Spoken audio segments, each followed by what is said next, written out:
Sejak akhir-akhir ini, ramai dalam kalangan masyarakat menyatakan program universiti ini merupakan sebahagiannya adalah program lelong. Jadi di sini saya ingin memberikan penjelasan bahawa semua program-program yang ditawarkan oleh pihak universiti awam ataupun swasta telah pun melalui proses akreditasi dan juga validasi daripada pihak MQA yang memastikan wujudnya tahap kualiti yang tinggi yang boleh diterima bukan sekadar dalam negara tetapi juga di luar negara.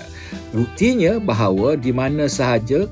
graduan-graduan Malaysia yang keluar daripada Universiti Malaysia awam ataupun swasta, mereka boleh pergi ke mana-mana universiti ataupun lokasi bekerja di dunia ini dan ia diterima kerana program kita sudah pun memenuhi segala bentuk ataupun aspek kualiti yang telah ditetapkan oleh pihak MQA yang juga telah diterima pakai oleh badan-badan akreditasi daripada negara-negara lain. Jadi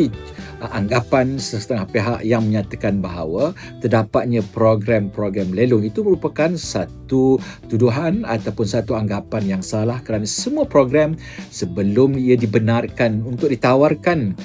kepada masyarakat, mereka perlu mendapat kelulusan akreditasi yang mempunyai satu saringan yang kukuh. 7 perkara yang akan kita lihat, di antaranya adalah sama ada program itu mempunyai kebolehpasaran yang tinggi yang telah pun diberi input ataupun pandangan oleh majikan-majikan di luar sana. Jadi sudah pasti pada masyarakat Malaysia yang ingin melanjutkan pengajian mereka di peringkat tinggi sama ada awam ataupun swasta, jangan bimbang, jangan risau kerana setiap program yang ditawarkan oleh universiti kita sudah pun mencapai tahap kualiti yang bukan sahaja diterima dalam negara tetapi juga di luar negara. Justru konsep lelong itu